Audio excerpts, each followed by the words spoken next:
maraming born-again pastor ay nasa Old Testament pa rin. At kung hindi mo pa napapanood ang part 1 na ito, nako, mabuti pang ihinto mo muna yung panonood nito at i-click yung link sa baba tungkol sa part 1 nito. Hindi mo ito maintindihan kasi kailangan mo talagang panoorin ang part 1. Ngunit kung napanood mo na ang part 1, magaling kaibigan, ipagpatuloy mo lang ang panonood ng part 2 ng ating series ngayon na pinamagatang Bakit Maraming Born-Again Pastor ay nasa Old Testament pa rin? Bakit maraming born-again pastor ay nasa Old Testament pa rin?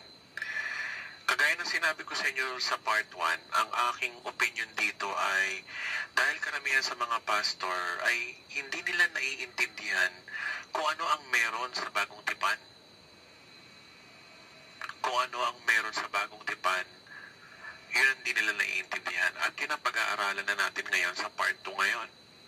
Kaya andito po ako, ang layunin ng pag-aaral na ito ay para tulungan yung mga pastor na gustong magpatulong at tulungan yung ibang pastor na gustong maintindihan kung ano ang meron sa bagong tipan. And I'm humbly asking your focus sa pag-aaral na ito and give our Lord a chance na mapag-aralan natin ngayon kung ano ang meron talaga sa bagong tipan. Let's start. Question uli, how the two covenant works. Yung number 1, napag-usapan na natin sa part 1. Ngayon, number 2 na tayo is under grace. Again, ano ba meaning ng grace? Ayon sa original translation ng Bible, which is Greek, ang original translation ng grace sa Greek ay charis, means unmerited favor or undeserved kindness. So, ang grace is you receive what you do not deserve. Hindi mo deserving, pero nakamtam mo. Wala kang kahirap-hirap, wala kang ambag, pero nakamtam mo, nakuha mo. Sa madaling salita, para maintindihan mo lalo natin, grace is regalo. Ganun lang kasimple mga kapatid. Ang grace ay regalo. Kaya siya by grace dahil imbis na ikaw ang mag-perform o gumawa ng good works, iba ang gumawa nito sa'yo. Ang grace ay tumanggap ka sa Diyos na hiwalay sa iyong performance. Okay? So, karamihan kasi sa mga churches ngayon, tinuturo ang finished work of Christ, pero kulang-kulang. Ang binayaran lang daw ni Kristo ay yung ating eternal redemption. Pero yung sanctification, blessings, at healing, ay ikaw ang magpe-perform nun. Almost 600 years tayong nabudol ng ganyan turo, which is unbiblical. At yung kaligtasan na binigay ni Kristo, mahinang kaligtasan pa. Dahil pwedeng mawala ang kaligtasan, natanggap mo kay Kristo kung hindi ka nagme-maintain ng performance mo as a Christian. So ano ba yung pag-maintain ng performance as a Christian? Bigyan ko yan ng halimbawa. Halimbawa, ay naku, dapat lagi kang magbasa ng Bible after mong ma-born again. Ay dapat lagi kang mag-pray at least 6 hours. Ay dapat umating ka ng church. Kundi backslider ka na o nanlalamig ka na. Hindi naman masama kung magbasa ng Bible. Of course, kahit naman tayo, ako nagbabasa ng Bible at nagpipray din naman ako. Pero kung ito yung magiging basihan mo para ipagpatuloy yung ginawa ni Kristo, doon nagkatalo-talo tayo lahat. Ito pa, no? At marami pang pinapagawa ang pastor para hindi masabing nalalayo ka na sa Panginoon at nanlalamig ka na. Tapos tatakutin ka pa na baka nabubura na ang pangalan mo sa aklat ng buhay. So, napaka-uncertain at hindi kompleto ang gospel na natanggap nating mga born again at minsan dagdag pasanin pa dahil ang daming pinapagawa, ang daming requirements. At hindi mo alam kung sapat na ba ang performance mo para masabing ikaw ay matured Christian. So, ipapakita ng Diyos sa pag-aaral na ito, malakas na uri na Kristo ang makikita nyo. Basta mag-focus lang tayo at makakamtam nyo ang tunay na kalayaan mula kay Kristo kapag nalaman nyo na ang complete finished work of Christ. So ito ay kompleto, sobrang biblikal at makatotohanan. Mapapakanta ka talaga ng Amazing Grace sa dulo ng pag-aaral natin. Amen po ba? Amen. So, simulan ko sa tanong, no? Paano mo makakamit ang finished work of Christ?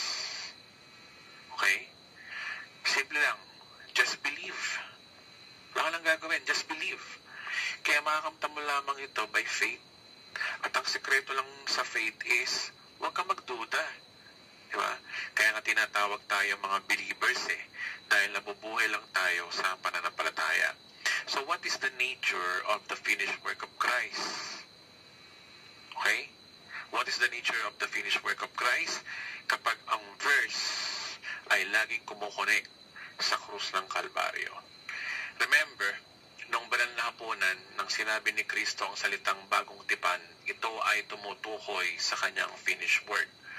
Sabi sa Mateo chapter 26 verse 27 to 28, Tagalog, sapagkat ito ang aking dugo, pinapagtibay nito ang bagong tipan ng Diyos. Ang aking dugo ay mabubuhos para sa kapatawaran ng kasalanan ng marami. Sa verse na yan, nabanggit dyan ang salitang bagong tipan. So ano daw ang bagong tipan? Ang kanyang dugo ay mabubuhos para sa kapatawaran ng kasalanan ng marami. Sa madaling salita, ang pagbubuo ng kanyang dugo ay simula ng bagong tipan. Okay? At ang puso ng bagong tipan ay ang the finished work of Christ. Ngayon, kung ang kapatawaran ng kasalanan ay isa sa finished work of Christ, ano ba yung complete finished work of Christ? Okay? So, ito po yung ating listahan na 5 tinapos na gawa ni Kristo. Okay?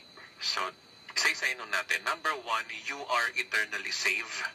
Number 2, you are forgiven all of your sins forever. Number 3, you became the righteousness of God.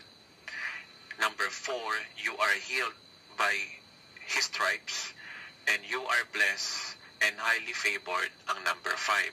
So, ito na yun mga kapatid, the complete finished work of Christ, and I will show you clear proof na ito ay sobrang biblical. And of course, ang mga verse na ito ay laging nasa New Testament books lang makikita. Dahil remember, nasa New Testament na po tayo. Okay, so number 1, you are eternally saved. Sabi sa Efeso chapter 2 verse 8 to 9 Tagalog, sapagkat sa kagandahang loob ng Diyos, kayo ay naligtas sa pamamagitan ng pananampalataya. At ang kaligtasang ito ay kaloob ng Diyos at hindi sa pamamagitan ng inyong sarili. Hindi ito bunga ng inyong mga gawa, kaya't walang dapat ipagmalaki ang sino man. So sa verse din yan, maliwanag na sa pamamagitan lamang ng pananampalataya, ang regalo ng kaligtasan ay makakamtan mo na at hindi sa performance mo. Kaya wala kang dapat ipagmalaki. So imagine, no, kung ang kaligtasan ay nakukuha sa pabaitan o kaya pagiging prayerful o kaya pagiging, palasimba o pagiging religyoso, marami siguro magiging mayabang sa langit. Na-imagine nyo ba yun? Imagine, kapag nasa langit na tayo, malamang pataasan ng ihiyan. Sabihin nila, kaya ako naligtas kasi naging mabait akong tao. Mabuti ang ginawa ko sa kapwa ko. At never ako nagtaksil sa asawa ko. Wala ako nakakaaway, kaya yun. Babasa ako sa standard ng Diyos. Kaya ako nandito. Kaya ang resulta, glory to me. Kaya ako naligtas kasi close kami ng Lord. Malalim ang relasyon ko kumpara sa mga ibang Christians. Nagpe-pray and fasting ako araw-araw. Tapos palabas ako ng Bible. At kumpleto yung pag-attend ko sa church namin. Katunayan nga, nagmi-ministry na nga ako Mabuti na lang, ginawa ko yun. Kaya ang resulta, glory to me na naman. Kaya ako nakarating dito sa langit kasi pastor ako Nagtayo ako ng church at kilalang-kilala ako bilang pastor sa lugar namin. Reverend na nga tawag sa akin Talagang nagpastor na ako para sigurado. Mabuti na lang, nagpastor ako. Kaya ang resulta, glory to me na naman. Kaya malamang, inuulit ko, maraming magyayabang sa langit. Pero mabuti na lang, hindi iyon ang naging paraan ng Diyos. Mabuti na lang, regalo na lang ang kaligtasan. Kaya ang ginawa na lang ng Diyos sa bagong tipan ay, sige, libre na lang ang kaligtasan. Maniwala na lang kayo sa tinapos ng aking anak na si Jesucristo. Okay na. Ligtas na kayo. Kasi kung hindi ko ililibre ang kaligtasan, baka may mayabang pa sa inyo. Parang ganun yung sinasabi ng verse sa Bible. Parang ganun. So, isa pang verse, no? Romans 6:23. Sapagkat kamatayan ang kabayaran ng kasalanan, ngunit ang libreng kaloob ng Diyos ay buhay na walang hanggan sa pamamagitan ni Kristo Jesus na ating Panginoon. So malinaw na ang kaligtasan ay libreng kaloob ng Diyos. As in, nandun yung word na libre. Okay? So di gaya ng nasa Old Testament, ikaw ang gagawa ng kaligtasan mo sa pamamagitan ng pagsunod sa kautusan. Pero yung pananampalataya kay Kristo, ang pinili mo, libre ka na. Wala nang bayad ang kaligtasan. Alam niyo po, no, ang ma-realize mong libre ang kaligtasan ay isang bara sa lalamunan ng mga ibang pastor na performance-based.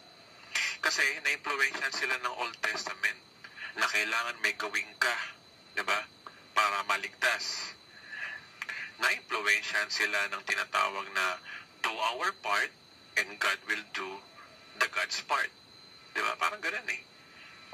Kumbaga sa Tagalog, nasa Diyos ang awa, nasa tao ang gawa. Pero wala po tayong magagawa dahil yan ang sinasabi ng Bible. Sobrang linaw, mas malinaw pa sa sikat ng araw, na ang kaligtasan po ay regalo. At kapag ito ay regalo, wala na ho itong bawian. Amen po ba? Ikaw ba matatawag bang regalo ang isang bagay kung ito ay binabawi? Bandang huli, hindi regalo yun. Drama lang yun, di ba? Eh, hindi naman nagdadrama ang Diyos eh. As biblical pa na nasa Bible na libre ang kaligtasan, di ba? So, binasa natin. Ngayon, kung sa tingin mo nawawalang kaligtasan o nabubura ang pangalan mo sa aklat ng buhay, para mo na rin sinabi na kulang ang ginawa ni Kristo para maligtas ka. Mahinang finished work of Christ ang natutunan mo. So again, grace is you deserve what you do not deserve.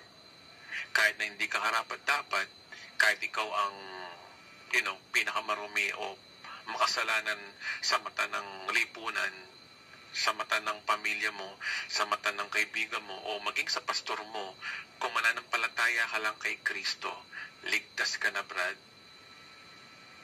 And that is what the Holy Bible says.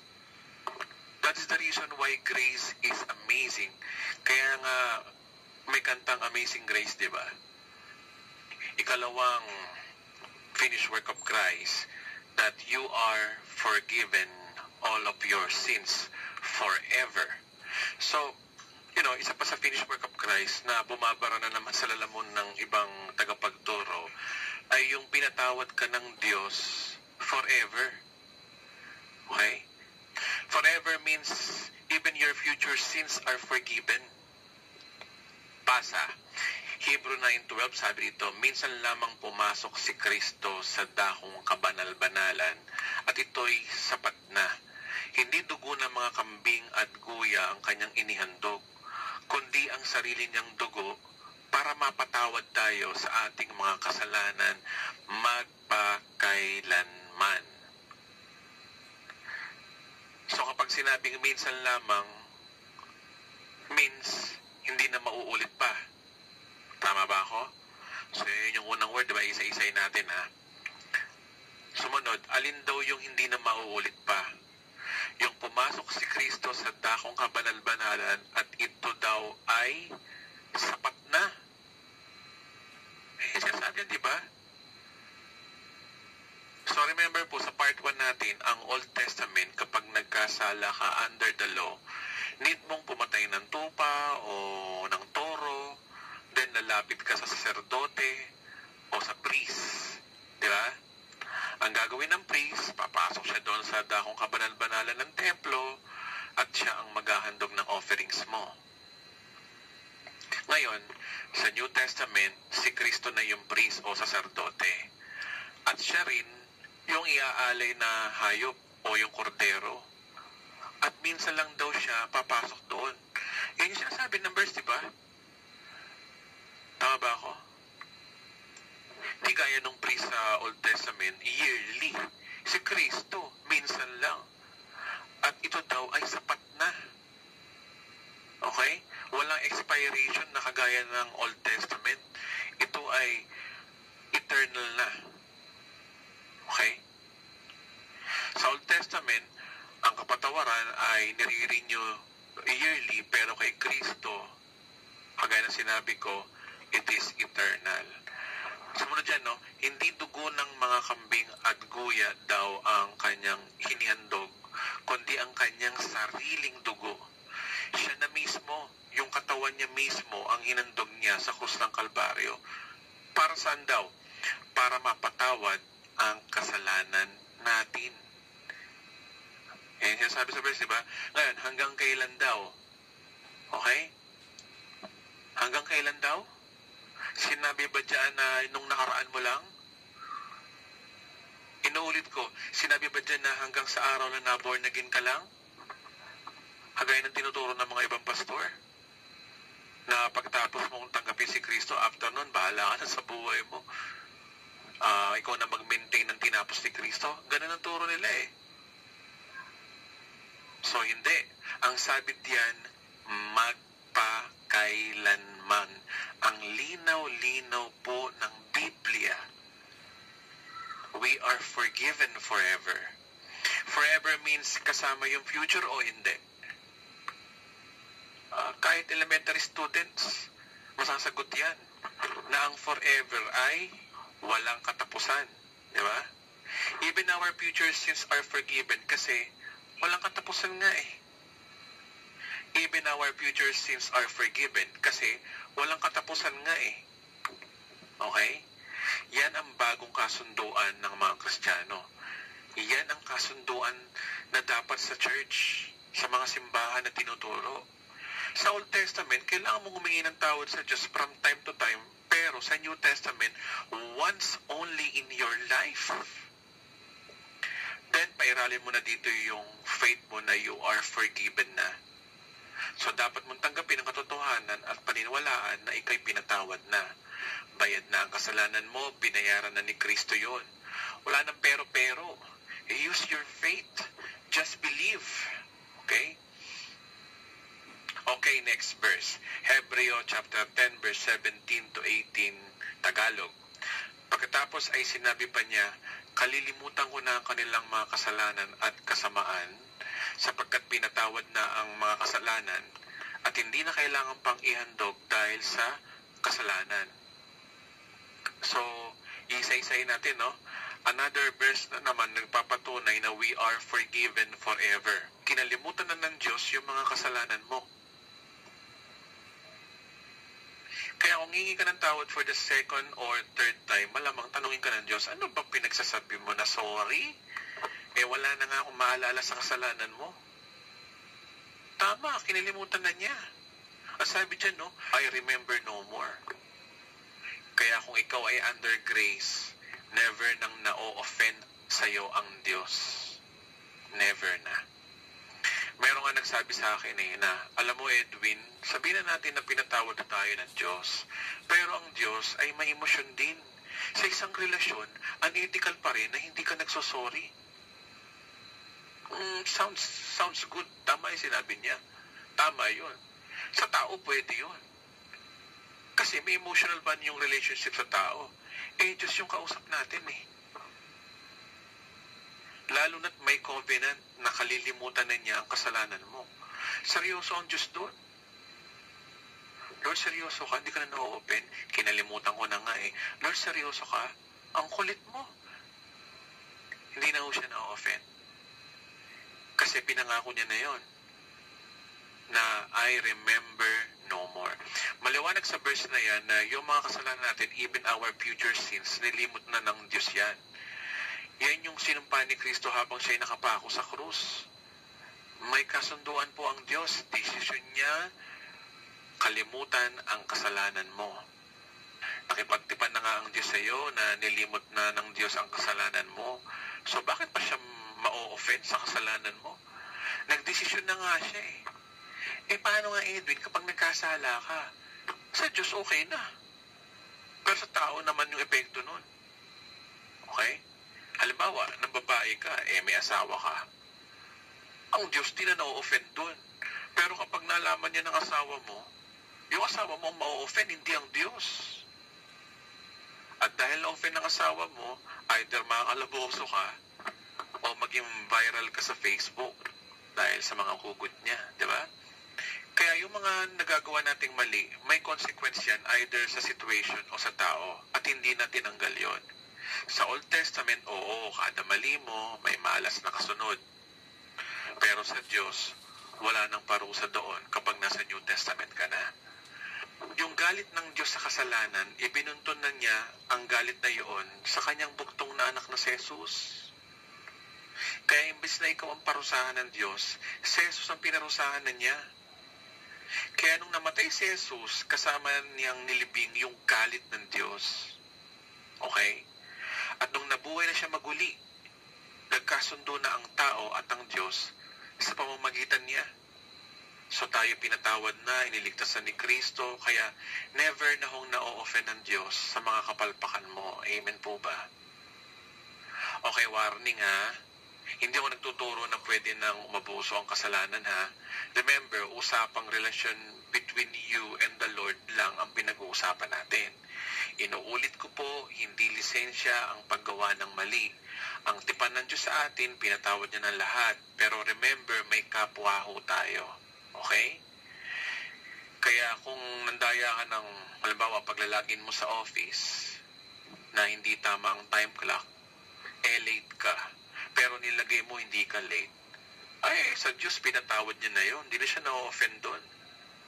Pero kapag nahuli ka ng boss mo, malamang magkakamemo ka o maaaring matanggal ka pa sa trabaho kung sobrang higpit ng company niyo. Gets nyo ba? So, ikaw ang ma-offend doon. So again, wala nang naalala ang Diyos sa kasalanan mo, kaya hindi na siya na-offend sa mga nagagawa mong kapalpakan. Pangako niya na yun. Biblical na biblical, I remember no more. Okay? Eh teka Edwin, pati yung future sins ko, sabi nga dyan, I remember no more. Diba? No more na. Pag no more, wala nang karugtong. Diba? Kasi kung hingi ka ng tawad, kaya nasa bagong kasunduan ka na, lumalabas na nawawala ang faith mo sa finished work of Christ. At ito, ang sabi sa Hebrew chapter 11 verse 6, and without faith, it is impossible to please God. Diyan siya na-offend. Yung lack of faith mo. Okay? Again, inuulit ko, ang Diyos na-offend, hindi sa nagagawa mong kapalpakan, kundi sa nagagawa mo mali. Kaya nga mas biblical na na-offend ang Diyos sa kawalan mo ng faith kaysa sa nagagawa mong kapalpakan, di ba? Kaya kung gusto mong hindi na ma-offend sa'yo ang Diyos, dito sa bagong tipan, huwag mo nang pagdudahan yung tinapos niya. Just believe that you are forgiven forever. No need to say sorry. Ngayon, kung hindi tayo maniniwala dyan, bahala kayo, doon kayo sa kautusan. Araw-araw hingi tawad. Tandaan nyo, kung pinaninindigan nyo ang paniniwalang Old Testament na humingi ng tawad araw-araw, kapag naabutan kayo ng kamatayan at hindi kayo nakahingi ng tawad, malamang sa impyerno pupunta nyo.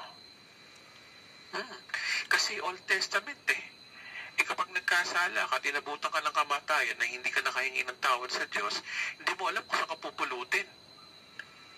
Kung Old Testament Christian ka, may possibility ba na maimpyerno ka pa?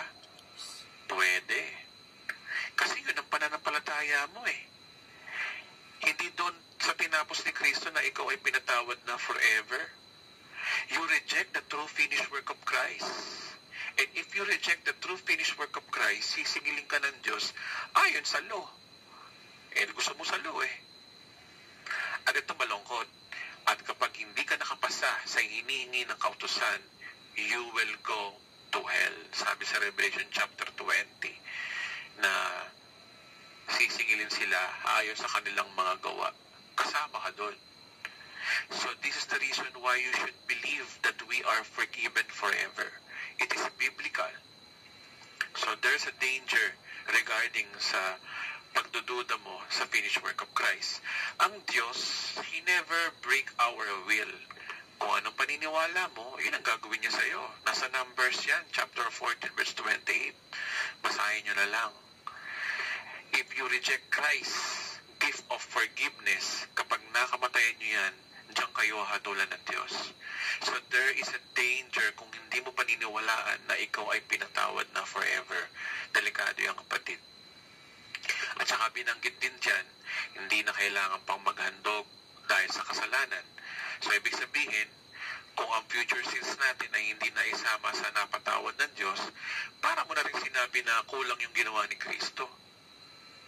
Kailangan siyang pababain mula dun sa langit, no? At ipako ulit para ihandog sa kasalanan. Hindi.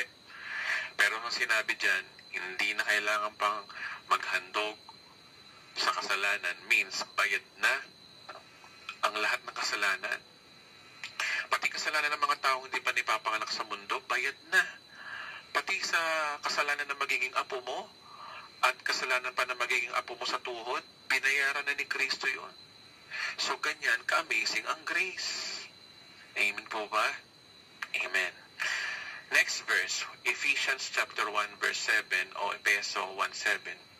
Sabi rito, no, tinupos tayo ni Kristo sa umagitan ng kanyang dugo at sa gayon pinatawad ng ating mga kasalanan, ganong kadakila ang kanyang kagandahang loob. So sa verse na ito, mapapansin nyo dito na ang pagpapatawad ng Diyos sa ating kasalanan ay kanyang kagandahang loob. Sa madaling salita, forgiveness is a gift o kagandahang loob o regalo. Diba? Kung ang salvation ay regalo, gayon din ang all of your sins are forgiven ay regalo din. Remember, give ay walang bawian, matatag at hindi kumukupas. Kaya nga kapatawaran na mula kay Kristo sa krus ng Kalbaryo nga ay isang regalo. Hindi na binabawi. Wala nang, alam mo yun, mga bura-bura sa aklat ng buhay. Next verse. Unang 1, Kapitulo 2, verse 2 o 2. Si Kristo ang handog na kapagpapatawad ng mga kasalanan, hindi lamang ang ating mga kasalanan, kundi maging kasalanan ng lahat ng tao. Yan ay another verse na naman na napaka-strong ng kapatawaran na ginawa ni Kristo ay forever. Gaya ng sinabi ko kanina, pati kasalanan ng mga taong hindi pa naipapanganak sa mundo, bayad na. Kapag sinabing kasalanan ng lahat ng tao, kasama dito ang mga past, present, future, na nabubuhay na tao sa daigdig. Amen po ba? So, ganun ang logic nun, di ba? Kasi sabi dyan, no, kasalanan ng lahat ng tao. Di ba? So, lang namang hindi tao yung mga future generation. Mga ipapanganak na susunod na taon, hindi tao yun. Tao yun. So, kasama yun. Sa maliwanag na kung usapang relasyon Diyos at tao, tunay ngang pinagkasundunan ni Kristo ang tao at ang Diyos na dating magkaaway. Kaya dahil sa ginawa ni Kristo, okay na tayo sa Diyos. Kaya nga sinabi sa Biblia, di ba? Romans chapter 8 verse 1, there is therefore now no condemnation for those who live in union with Christ Jesus. There is no condemnation means hindi ka na dapat nag-aalala sa Diyos kapag nagkakamali ka. Hindi ka na paparusahan ng Diyos. Hindi na siya nagagalit sa tuwing nagkakasala ka. Hala, Edwin, sobra ka naman. Yan ang sabi ng Biblia eh. So, ano mas banal pa tayo sa Diyos? Kung naalala nyo, no, kapag nasa Old Testament pa ang faith mo, kapag nagkakasala ka, ang tindi ng condemnation sa iyo ng dyablo. Sabihin niya, ayan, nagkasala ka na naman, makasalanan ka kasi. Wala ka ng pag-asa magbago. Then, sira na naman ang araw mo. At yung joy na meron ka, nauuwi sa condemnation and guilty. Stress na stress ang iyong relasyon kay Christ dahil nagkakasala ka na naman eh. Pero, kung New Testament ang pananaw mo sa kasalanan, dahil ang pananampalataya mo ay you are forgiven forever, so ano pa may babato sa ni Satanas? Wala na. Pag sinabi nila na wala, makasalanan ko, pinatawad na ako forever. Sabi sa Bible quote the verse. Diba? Then have faith. Wala na, booking na siya Kaya nga ang teaching na ito ay ayaw na ayaw ng Diablo na mapakinggan ng mga nasa born-again churches ngayon At isang bara sa lalamunan ng ibang pastor ang marinig din ang turo na ito. Di ba manila lahat, no? Kaya kung mangunguya natin ang turo na ito, makakaranas na po kayo ng tunay na kalayaan kay Kristo. Then blessings, favor, at peaceful life will follow. Amen po ba? Noong una, ganito rin ako, hindi ko rin matanggap itong turo na ito. Sa totoo lang noon. Yung nagtuturo pa nga nito dati, binabash ko pa nga sa Facebook Pero bandang huli, na-realize ko na tama pala siya. So, naiintindihan ko yung mga nakikinig ngayon na parang makalaglag pa nga itong naririnig nyo sa akin. Okay? Ang poproblemahin na lang natin ay yung relasyon natin sa tao, no? Kaya nga si Pablo, marami siyang pangangaral sa mga sulat niya na kung paano makisama sa mga tao. Sa madaling salita, kailangan nating maging mabuti para abutin yung mga tao. Para sa tao yung kabutihan mo. Kaya mahalaga na pakisama natin ang ating kapwa dahil syempre nasa daigdig pa tayo Mahirap naman mabuhay dito sa earth na maraming nabibisit sa'yo o maraming mga hanas sa'yo yung tao. Halimbawa, nakapagmura ka. Hindi na magagalit ang Diyos sa'yo doon. Pero yung taong nakarinig ng mura mo, asahan mong ikaw condemn ka nila. Diba? So, ganun lang yun. Kaya maganda na siguro na iwasan mo na magmura para payapa ang isip mo at wala namang babash sa'yo. Amen? Kaya hindi po totoo yung sabi-sabi na yung mga nagtuturo ng full grace na kagaya ko, nagtuturo daw kami na okay lang daw magkasala o kinukonsinti namin na maging halimaw ang isang Kristiyano sa pagkakasala. That's a big lie. Hindi lang po nila naiintindihan. Ikatlong finished work of Christ, you become the righteousness of God. Sabi sa Romans 5:17 NIV, for if by the trespass of the one man death reigned through that one man, how much more will those who receive God's abundant provision of grace and of the gift of righteousness reign in life through the one man, Jesus Christ. Una, malinaw diyan na ang pagiging matuwid o banal sa harapan ng Diyos ay isa na lamang regalo na mula kay Kristo. Okay? Gusto ko lang i-emphasize dito na yung salitang gift, nagsinasabi dyan, no, ang linaw. Gift means ibinigay ito ng Diyos sa tao para maging matuwid o banal ng libre, walang bayad. Righteousness, holiness, sanctification, they are synonyms.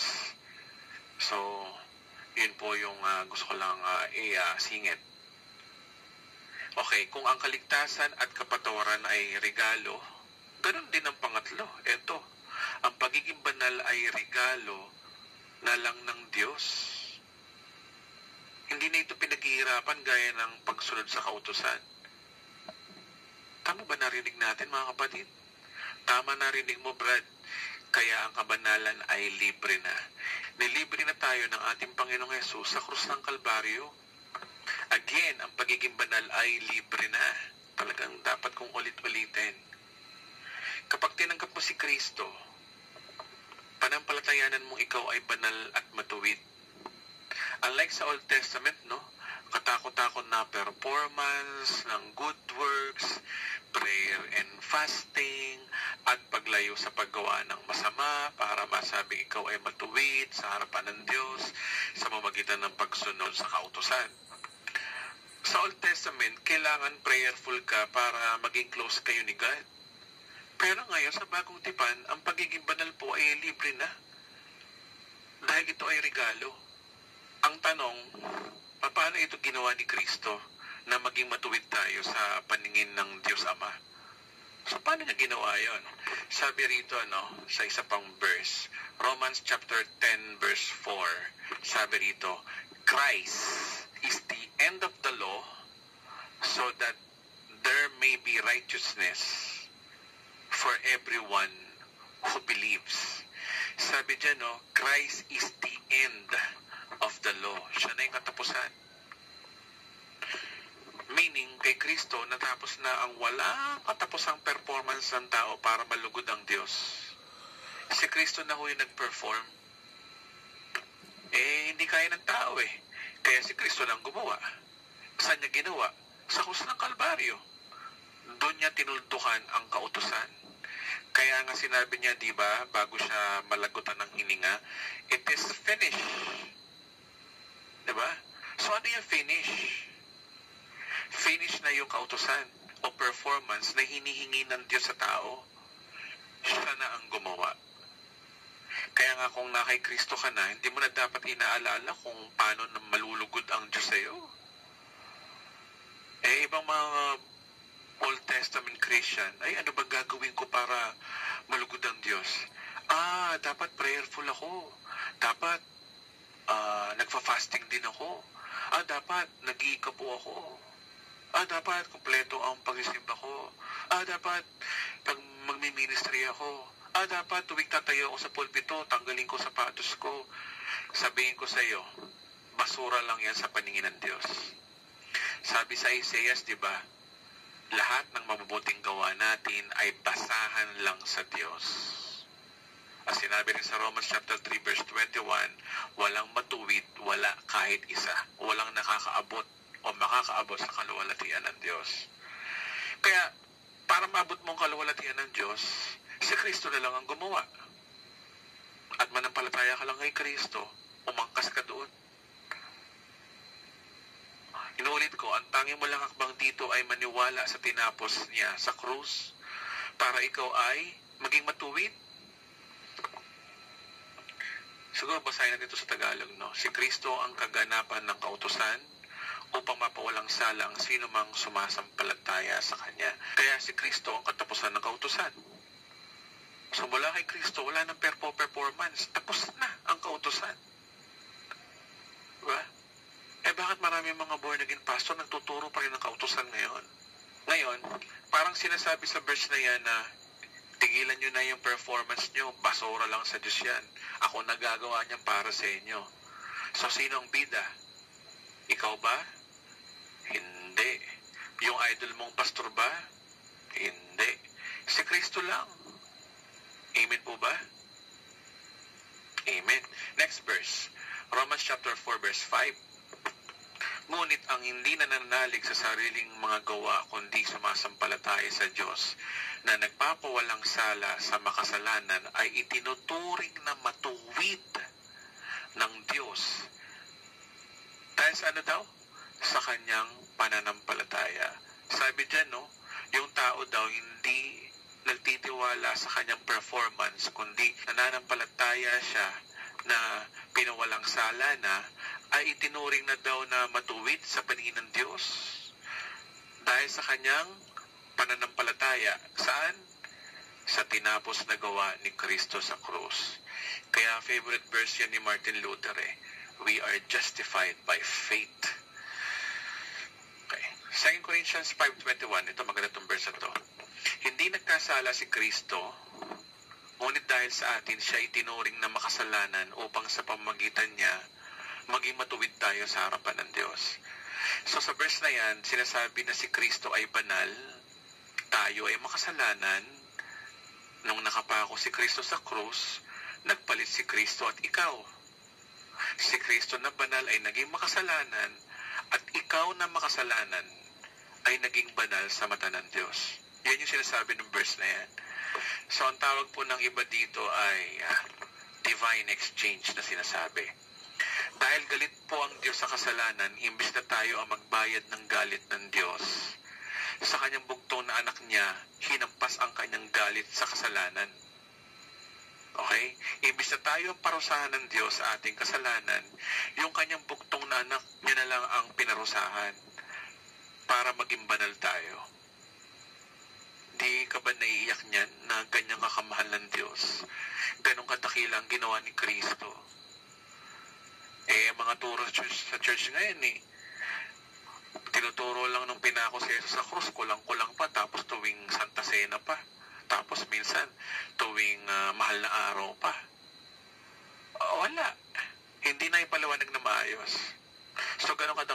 ginawa ni Kristo.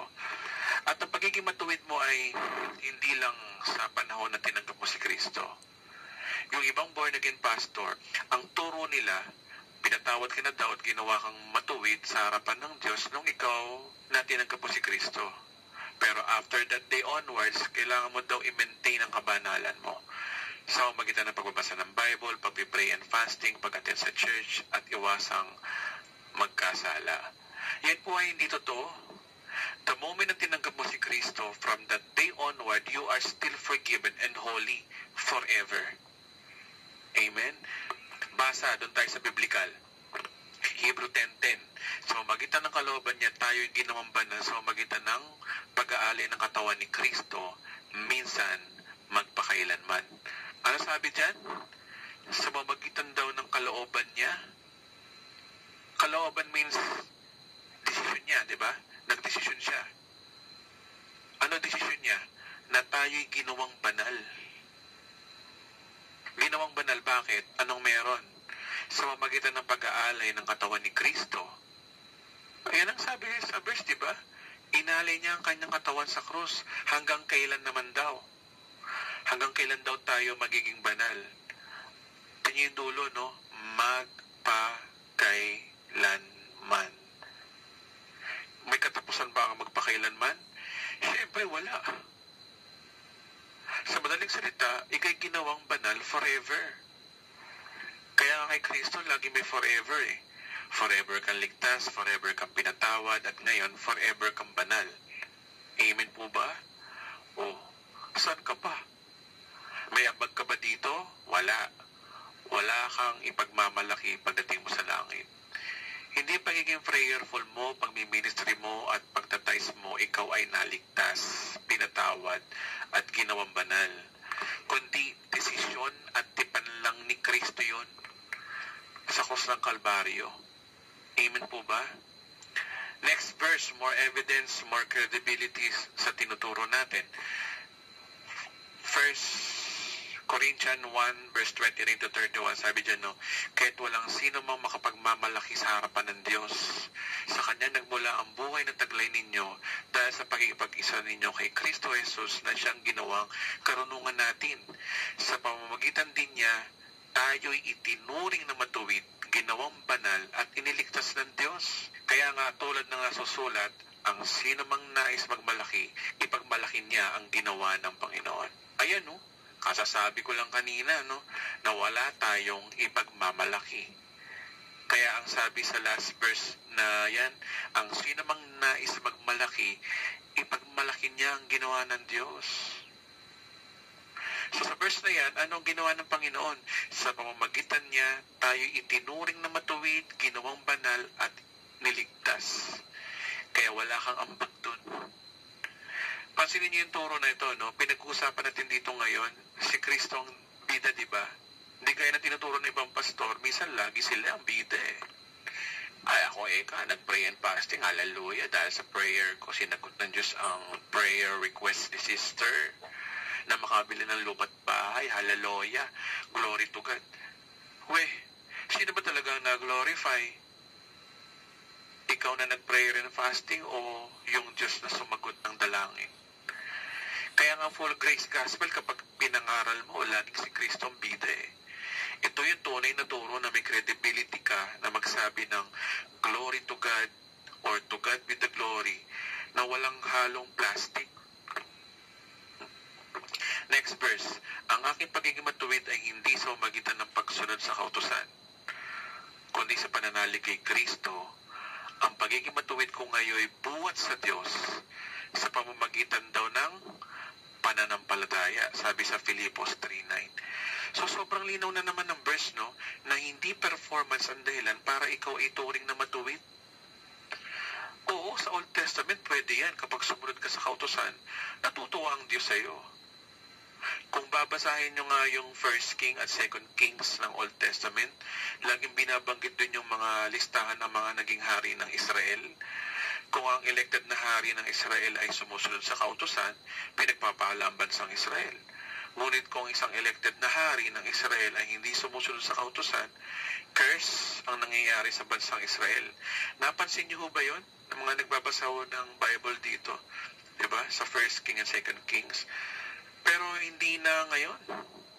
Kahit sino ka pa, mapahentil o mapahudyo ka, kapag umangkas ka sa tinapos na gawa ni Kristo, ikaw ay banal na sa mata ng Diyos magpakailanman. Amen po ba? Kaya ang matutunan mo na ang pagiging banal mo ay base sa tinapos lang ng gawa ni Kristo at aangkas ka lang doon. Hindi ka magiging judgmental sa ibang tao. Maapektuhan yung pag-uugali mo rito. Titino ang pag-uugali mo. Magiging humble ka. Hindi mo na iko-compare ang sarili mo sa iba. Bakit? Pare-pareho lang naman tayong naging banal dahil kay Kristo eh. So ano yung pagmamalaki mo? Wala. Ano na iambag mo? Wala. Kaya walang dahilan para i-judge mo ang iyong kapwa na madalas magkasala. Amen po ba, mga pastor?